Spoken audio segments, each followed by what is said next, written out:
இயேசுவாகிய ராஜாவின் மீது நம்முடைய விசுவாசம் நிலைத்திருக்க வேண்டும். எத்தனை குழப்பம் வந்தாலும், எத்தனை போராட்டம் வந்தாலும், இயேசுவின் மீது இருக்கிற விசுவாசத்தில் நமக்கு மாற்றம் வரவே கூடாது. அந்த விசுவாசத்தில் உறுதியாய் நிலைத்திருக்கிறவர்களுக்கு தான் ஆசீர்வாதம். அல்லேலூயா.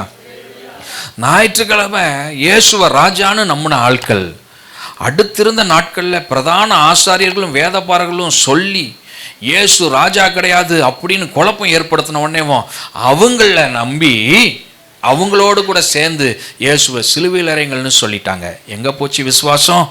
அந்த விசுவாசத்தில் அவங்களால நிலைத்திருக்க முடியவில்லை. ஆனால் இன்னைக்கு ஆவியானவர் நம்மோடு கூட பேச விரும்புகிறார். உங்களுக்கு எவ்வளவு வாழ்க்கையில் பிரச்சனை போராட்டங்கள் வந்தாலும் இயேசுவை மாத்திரம் விட்டுறாதீங்க. அவர் மேலே இருக்கிற விசுவாசத்தில் நிலைத்திருங்கள். அல்லேலூயா. பிரச்சனைகளை பார்த்து இயேசுவை மறுதலிச்சிடாதீங்க. போராட்டங்களை பார்த்து இயேசு வேண்டான்னு சொல்லிடாதீங்க. பிரச்சனைகளை பார்த்து சபை ஆராதனை வேண்டான்னு விட்டுட்டு போயிடாதீங்க.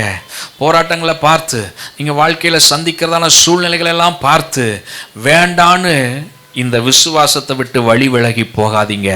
இந்த விசுவாசத்தில், இயேசுவின் மீது உள்ள நம்பிக்கையில், இயேசுவின் மீது உள்ள விசுவாசத்தில் நீங்கள் நிலைத்து நின்றால் அவர் உங்களுக்கு பெரிய காரியங்களை செய்து உங்களை ஆசீர்வதிப்பார். அல்லேலூயா.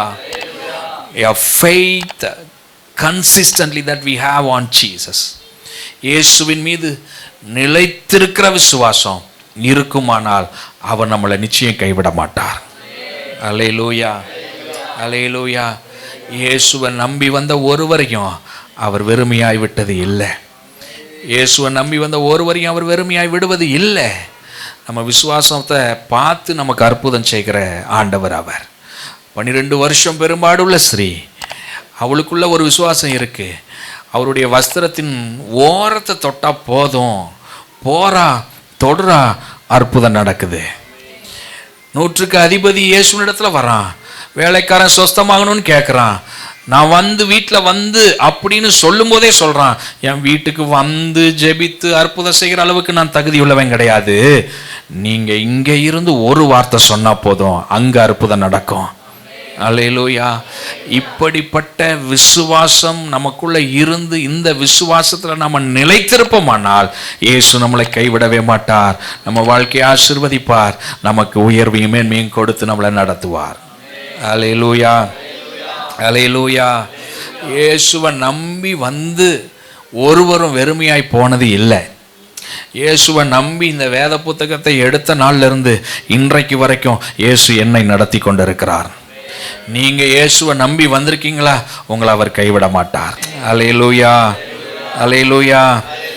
அதனால don't be a changing Christian based on situations.